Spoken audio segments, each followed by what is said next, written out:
Konsultacje społeczne są etapem tworzenia prawa, ponieważ prawo powinno być tworzone na potrzeby i użytek społeczeństwa.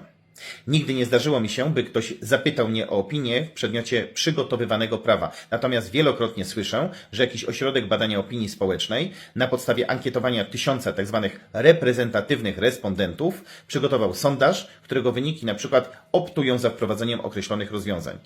Przy całym szacunku dla zacnych instytutów znacznie bardziej postulowałbym, by to państwo uruchamiało za każdym razem portal, w którym każdy obywatel może wyrazić swoją opinię odnośnie przygotowywanego prawa. W ten sposób uchwalone przepisy posiadałyby znacznie większą legitymację społeczną.